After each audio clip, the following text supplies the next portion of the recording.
I'm going to show you how to use an AED on an adult. An adult is considered anyone above 8 years old for AED purposes. Now with adult pads, they're going to have a picture of where each pad is going to go. It's going to be very clear on where these pads go. One pad's going to go here, and one pad's going to go right there. Now we also need to make sure this is bare skin, make sure there's nothing in the way at all. If there's a broth, we need to get that out of the way as well. So just anything in the way, we need to move it. Now I'm going to go ahead and go through the process on what to do. It's going to be very helpful. It's going to tell us every step. We don't have to really remember everything we're talking about, but it's going to walk us through every step here. So I'm going to go ahead and turn it on. That's always your first step, is press that power button. Then it's going to tell you what step to do. To patient's bare chest. Plug in pads connector next to flashing. So my first pad's going to go right here. These pads are going to be very clear on where they go. It's telling me to do that first.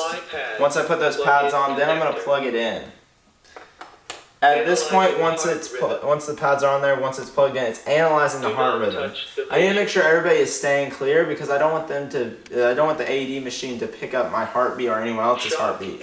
So I make sure everybody is staying clear. It thinks it needs to shock them at this point. So it's going to go ahead and charge up. Make sure people are still staying clear at this point. You're staying clear. It's telling me to press that orange button and go ahead and shock him by pressing that button. Shock him, he will jolt when that happens, and it's going to tell me begin CPR when it's safe to do so. 30 compressions and 2 breaths. You're not removing those pads or anything like that. Just go ahead and go through that process just like we talked about earlier for CPR.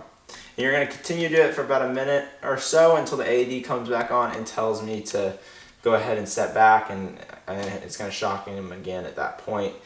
And then keep doing that until those EMTs arrive.